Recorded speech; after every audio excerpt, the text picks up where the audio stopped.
welcome to another edition of Felixstowe Matters. Have you ever had that situation in your life where you go through a real crisis? Perhaps you've suffered bereavement, or maybe you've got an illness that you're finding it very difficult to cope with. Maybe you've got relationships that you're struggling with, maybe a marital relationship, or with your children, or whatever. All of us go through them, don't we? Isn't it nice to be able to have somebody to talk to, somebody who's sympathetic, somebody who listen, somebody who we feel that, yes, they really understand us, and just being able to talk sometimes is very helpful. Well, sometimes it's not possible to find the right sort of person around, but we're very fortunate here in Felixstowe because for a whole year now we've had a new service called the Felixstowe Listening Service, and the whole idea of the listening service is to listen. Perhaps the best person to describe all this to us and explain what Felixstowe Listening Service is about is FLS's coordinator, Margaret Bale, and I've got her with me now. Margaret, welcome. Thank you, good morning. So, Felixstowe Listening Service, what's it all about? What's it all about? Right, it really is what it says on the packet. What we always say is when it helps to talk, we're here to listen. Felixstowe Listening Service, we often call it FLS for short, is very much a local initiative, but it's part of Inspire Counselling and Training, which is an Ipswich-based charity that offers professional counselling and training. And we were set up just over a year ago, very much in response to local need, but we were set up as part of Inspire so that we have that strong professional and ethical background to what we do. Yeah. And it's even though it's a service that's very much one for listening, the listeners are very competent people, aren't they? It's a very professional service, and also a very confidential service too, isn't it? Yes, it is. Confidentiality is uppermost for us, it really is. In terms of the listeners, we're all volunteers. We're recruited from local churches here in Felixstowe. Our recruitment goes through the Inspire process, which means that we all have criminal record bureau checks, we all provide references, we all have to come with basic listening skills training and a commitment to ongoing training. So we are very much a trained group of volunteers. I say we're Christians, and we are, but we work with everybody. We work with people who have a faith, and we work with people who have no faith. The Christian part of that is about ourselves, about our motivation, and what strengthens us in the work that we do. And of course, as far as you say you're Christians, but people who come that have no faith at all, you respect very much their faith or lack of it, don't you? Absolutely. The subject only comes up in the listening room if the person that's come in there raises the subject. We don't give spiritual direction, so if someone wants to talk about faith, then we would point them in the direction of one of the local churches. Great. And we said Felixstowe Listening Service. Where are you actually based?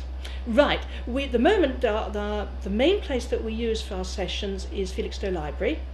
We use a room upstairs that really does meet our needs. It's a fairly small room, it's comfortable, very private, soundproof, and one of the really good things about the library is that people can be going to the library for all sorts of reasons. So no one is standing there saying, aha, know where that person is going. We feel it's just right for our needs. But at times we may need to find another venue because we only have the library on a Wednesday. So if someone can't make Wednesday for an appointment, or we have several people who want an evening appointment, so therefore we have to find a second venue, then we will do so. Right, okay. And so Felixstowe Listening Service is all about people talking and someone listening. How do you feel talking through things really helps other people? I think I need to start there by saying what we don't do is we don't try and fix things for people. We don't advise them. If they do need the help that might be provided by another agency, we'll point them in that direction. But we're really there to listen. We're there to listen to their story and to provide a good environment, a safe environment, a confidential environment, a comfortable environment in which they can share that story. And what we found, and I think it's something we all know, that as you tell your story to someone else, someone that you can trust, you hear that story for yourself. You start to hear and to understand what is happening to you.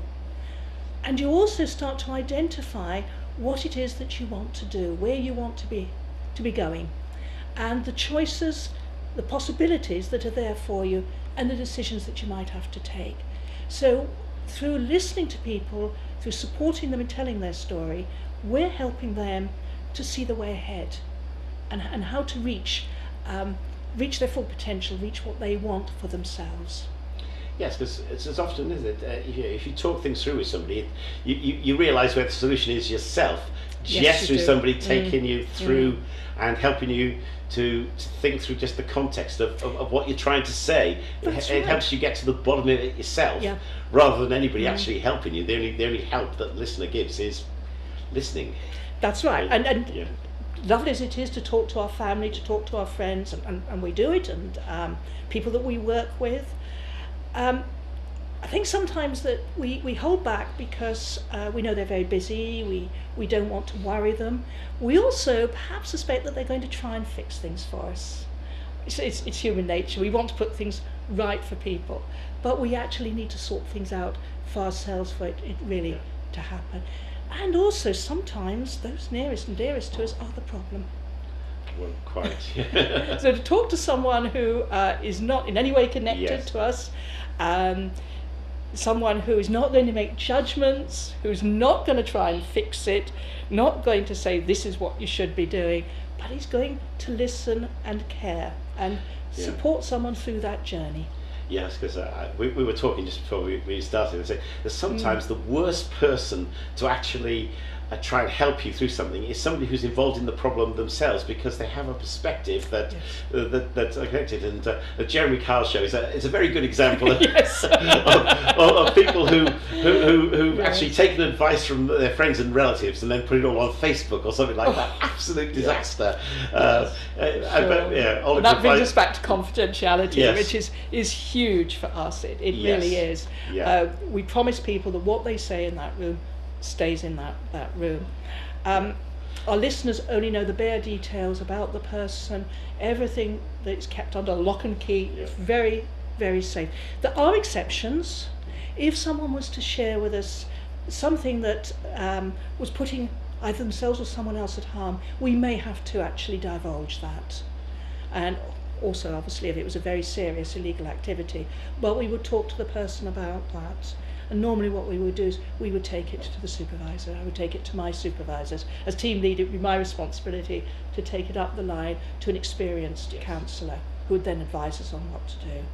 But these situations don't usually arise. No, very, very rarely indeed. You said right at the beginning that FLS is part of Inspire Counselling and Training. So what's the difference then between listening and counselling? Right. Actually, in some ways they're the same thing, because both listening and counselling use the same basic listening skills and the same approach to the people that they're listening. There's the same need for empathy, the same need not to make judgments, to be honest with the person that's in the room with you. But counselling goes that much deeper than listening. Counsellors, to be qualified as a counsellor, you have to complete a lot of training, minimum of 4 years normally. So that equips you to go that much deeper with the person. Some people only need listening. Others who come to us may actually benefit more from having counselling. Now, one of the new developments with our service, which I'm really excited about, is that as from February, we will be able to offer Inspire Counselling here in Felixstowe. That's great. It really is, So people who come to us, they will receive a full what we call assessment, which is an initial meeting when they can talk to someone about their situation and explore with the person whether listening would help them or whether actually counselling. There you are, someone wants you to listen. Yeah, somebody wants you to listen. This is good. They've actually... Yeah. Right. Perhaps I want to say there, we Yeah. always turn our mobiles off in the listening room.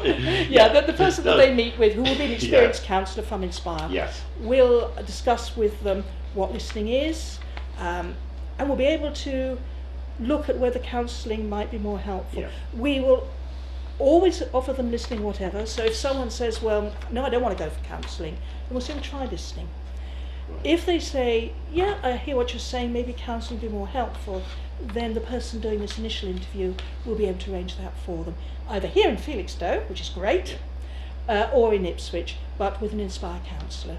So I'm really excited now that we can offer that additional service. Yeah. Yes, I can actually thoroughly recommend Inspire, because a few of my own congregation have used Inspire in the past, and they found it inspiring, I guess. Yeah. But again, they're very Inspire very much the same kind of ethos as Felixstowe Listening Service. Oh, absolutely. Whether people have a faith or no faith at all, they'll listen. They'll give professional counselling help, and of course they'll respect people's own views and whatever as regards religion, because the most important thing is helping the person, isn't it, rather than trying to do anything else, and that's where the focus is on this. Very much so. I mean, we've been part of Inspire from the very beginning. What actually happened, it was when I was working for the Salvation Army, and we were starting to identify more and more that people who came in for all sorts of different types of help and support, quite often they just wanted to talk to somebody. And it was difficult to actually arrange that. We started to think about how we could do that, and then talking to people from the other churches, it was, well, why don't we make this an inter-church service? And the very obvious people to be involved right from the very beginning was Inspire. So the team and myself, and there were 7 of us, were actually very proud to be part of such a professional and caring organisation where the people always come first. I know something that worries people about counselling is the cost. Now, Inspire does charge, but they aim to provide a very low cost counselling service, which is related to income, and nobody is ever turned away. By setting up a bursary fund, it's possible to subsidise the cost of counselling. So if somebody is suffering from financial hardship, they take that into account? Absolutely, no one is ever turned away. The listening service, we are able to provide it for free. Right. But there is a significant cost. I overheard a conversation the other day, someone saying, well, why does the listening service need money? Because the volunteers aren't paid. No, but we do have to pay for other things. So we don't charge, but we do actively encourage people to make a contribution towards the cost. And I always say that if the service has helped you, if you contribute towards the cost of the service, it helps us to help somebody else. That's right. So the listening service itself is free. Yes. But you ask people for a donation. We do. As much as they're able to afford themselves. Absolutely. We respect it if people say, well, no, I can't. We would never turn anybody away. Right. Oh, got a dog. This is quite an exciting place to be, Felixstowe. It is, isn't it? It's lovely, yes. Yeah, don't worry, we can edit that bit out. Dogs are very therapeutic. Yeah, this is the problem with live TV, that suddenly things happen, and then we get back and say, we'll edit that out then afterwards. Yes, right. Okay, so if people want to use the listening service, what do they need to do? Right, contact us. We have a new leaflet that's out, and it'll be all around the town, but certainly in the library you can always pick up a leaflet there which tells people more about the service, what we can offer and how we do it. People can contact us in 2 ways. One is by phone. We have a mobile number, and I'm going to have to look at it because I can never remember numbers. It's 07896 326 459. Now if it's not answered, leave a message and we'll get back. Or they can email us on felixstowelisten, all one word, @gmail.com. And again, we'll get back as soon as possible. Right. Do you have a website as well? We're part of Inspire's website. Right. Now, Inspire is going through a rebranding at the moment, which is why we've got a new leaflet. And the website is almost ready. And I think it is actually on the leaflet. Yes, inspirecounselling.org.uk. Yeah, but I think if you go on now, you might find it's not quite ready. But we will have our own page on there. Great, and like magic, it shall appear on the screen when we come to end this. So people will be able to get it from there, which will be very good indeed. Something that just thinking again about the confidentiality issue. Felixstowe is a small town, and people know each other. Yes, they do, and that can worry people sometimes. Interestingly, it worries people who are not clients. We use the word client just to sort of simplify matters, but more other people. They'll say, well, someone comes to you, they're going to be worried that you're going to place them with someone they know. Well, we have a sort of what we call our mugshot board, which has a photograph of us all on there, and what we say to people is, do you recognise anybody? And if so, and you don't want to meet with them, we'll find you somebody else. So with 7 people, it normally makes that. Yes, that's okay. That's very possible, isn't it? Yeah, and we do also check with the listener just by giving them the name and address, or the road and the name. We say, do you know this person? Because it can be embarrassing if the listener turns up and there is somebody who's, the next door neighbour or something like that. So we take all steps that we can. But again, I would stress that what is said in the room stays in the room. Something else that I think people are sometimes concerned about is this a serious enough thing to be talking to someone about? They're going to think this is trivial. They're going to say, why is this bothering you? Nothing is too small. Nothing is too big. If something is worrying you, talk about it. It's okay to talk about it. We won't be embarrassed. We won't be shocked. We won't make any judgments at all. We won't say you shouldn't be doing that, anything like that. We're there to listen, and to listen to that person's story and how that story is affecting them. So the real message to people is, come along, talk to us. And if you come along for the initial interview with one of the counsellors and you feel this is not for me, that's okay. That's okay. But come along and talk to us. I've always found that actually for many people it's sometimes the things that people think very trivial are things that bug them the most, and they can get into a considerable state with, because obviously if they've got massive issues, very often they're in the hands of their GP or somebody already. But for the small things, the things that cause us stress, pressure, and just something small can blight people's lives, can't it? It can, yes. I mean, I know from my own experience of having counselling, and several of us on the team have had counselling ourselves over the years, and I can remember my first experience of counselling saying, telling the counsellor something and saying, I know that's trivial, I know that's silly, and she said, it's not silly, it's worrying you, isn't it? It's not silly. And sometimes we almost feel guilty about talking to someone about it, and we shouldn't. It does help to talk, it really does. Yes, it's just that act of actually starting to talk through something, and it helps us to then realise that it actually is that's actually a bigger problem than we think it is. Yes. But also it helps us to articulate a solution that goes with it, doesn't it? Yeah. I mean, we do find actually that probably about half the people who come to see us could benefit from counselling. How many go on for counselling? We don't know, because we don't get involved in that. We would normally provide up to 4 sessions.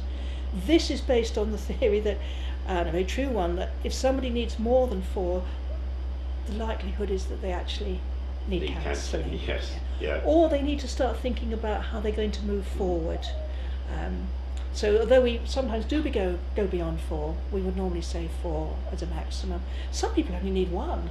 Yes. I have people who sit down and they'll tell their story, and then they'll say, do you know, I know what I'm going to do now, and I just feel so much better for talking to someone, for getting it off my chest. It's that feeling better for it, isn't it? Yes. But I think that first step is difficult. Yeah. That's why we say, if you don't want to phone, send an email. For some people that's much easier. Or text us. Yeah. We will respond. Having done that, the next difficult step is actually coming up the stairs in the library to meet someone. Once people have done that, it's okay. Sometimes it takes people a while to really get up the courage to come and see someone. People worry that they're going to get emotional. That's okay. We have a box of tissues and we get through them sometimes. Yeah. That's all right. It's a safe place to just let it go. Yeah. And that's good. Yes. I mean, do you ever get situations where people kind of just arrive and then say, I'm sorry, I've just got to go? Does that ever happen to you? It hasn't happened yet, but I know it will happen. It certainly happens in counselling. It could be that someone will sit there for the whole session not saying anything. Yeah. That's okay. We want them to feel safe. It may be that somebody will come and say, I can't do this, and then they might come back another time. That's okay. It's about the person having control over what's happening. Yes. Yeah. That's their time. We give 45 minutes, and that is their 45 minutes, and they can use it really how they want to use it. It's a soundproof room, but we always have another member of the team around in the background to greet clients as they come in. And I can remember one day that I couldn't hear at all what was going on in the room, but I could hear laughter.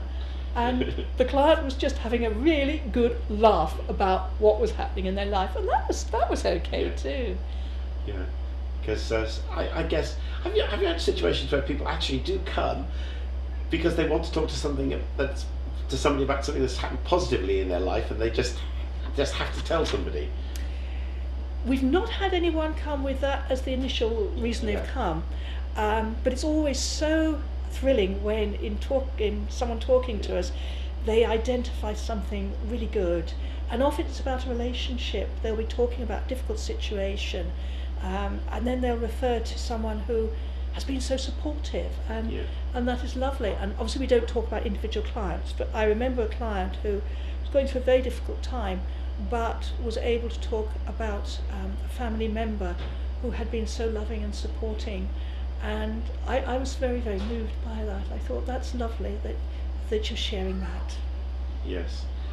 And of course, again, part of people being able to say things and you're listening is that they are able to get that perspective in their life. You know, that sometimes they can see that they've got this huge cloud hanging over them, and it's good to be able to just point them to that glimmer of light in their lives that's really positive. That's right. The positive things in their lives, because people can become so overcome by the negative, can't they? Yes. Yeah.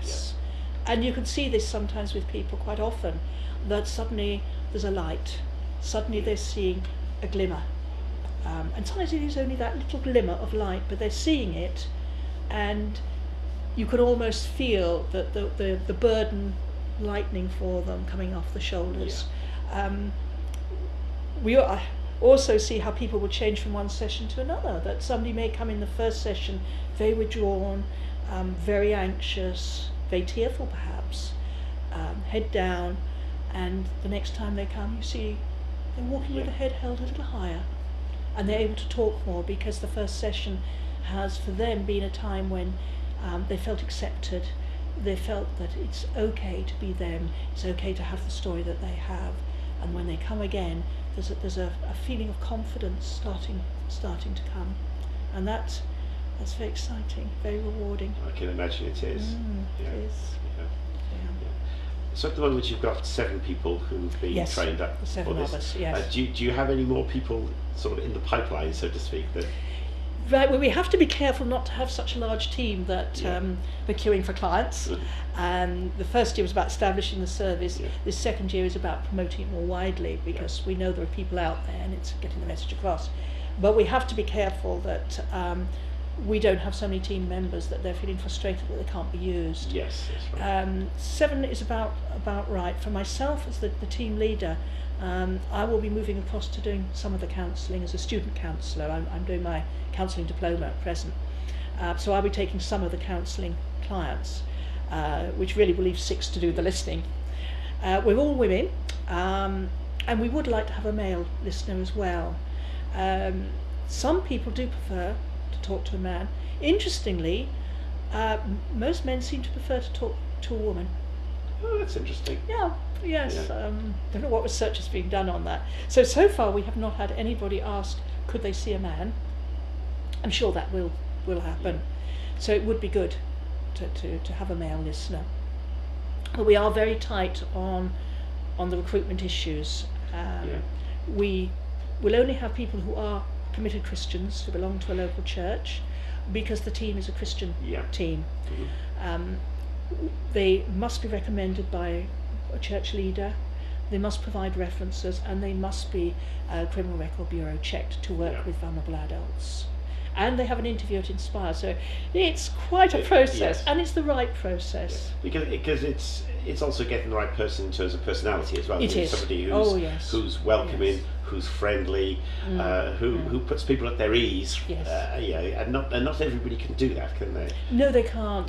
Got an excellent team. I mean, I'm really proud of my colleagues on the team, and we care for each other. We support each other, which is lovely. And we have that reassurance of being part of Inspire that they're only a phone call away if we find that we're struggling with the issue.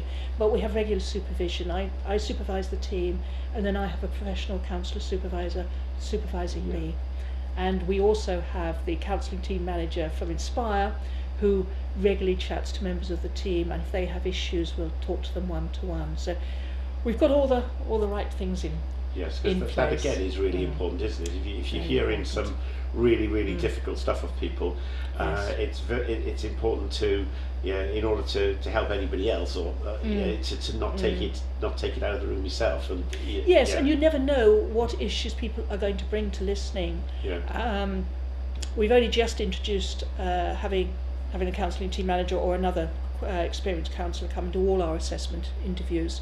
Because we started a listening service, we did our own to begin with, and then we really recognised that we did need somebody who had that experience, and that first meeting would be able to work with that person to work out just what they do need, and also not placed with a listener somebody who really would take that person out of their own level of proficiency, their own skills.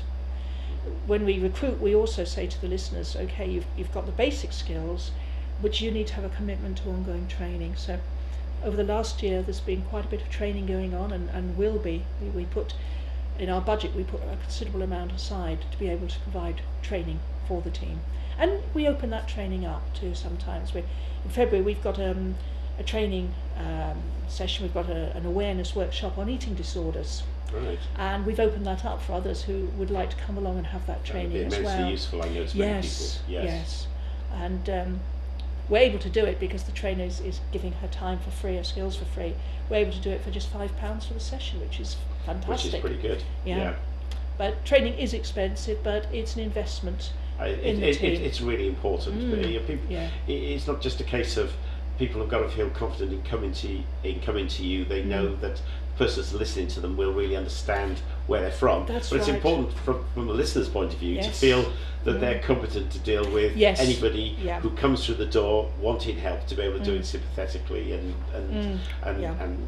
helpfully in that sense. There's nothing worse than feeling out of your depth. No. and I remember in very early training in listening skills, I think probably all of us at some point or another were trying to fix it. And we weren't really focusing enough on listening to the other person, because we were thinking, what do I do with this? What do I tell them to do? And because we don't do that, we don't fix, we don't advise, we really can listen. Obviously, if in listening to someone we felt, I think you should be talking to your doctor, then we would approach that, but we would do it in a sort of way of saying, I wonder if it would help you too, rather than saying, what you want to do is go and see your doctor about that. The important thing about listening is when you listen to people, you hear things and you can then feed their own words back to them. And to ask them to explain something a little bit more, because actually that helps them to look. Yes. And it could be an emotion that people need feeding back. So it could be that someone says, I'm feeling really angry, so you're saying you're angry with that person. Well, no, that's not quite the right word. No, I used the wrong word there. I think really what and we all do it. We do all do it. Yes. We do it with our friends, don't we? We say, did you really feel like that? Or, gosh, you do sound angry. Or, you look ever so sad today. And it helps us, doesn't it? Yes, it does. To actually think about, what am I feeling? What am I thinking here? But as friends and as family, we often also try to fix it, don't we? Because we want to put it right. Well, of course we do. But as you say, sometimes the important thing is actually the person that needs the help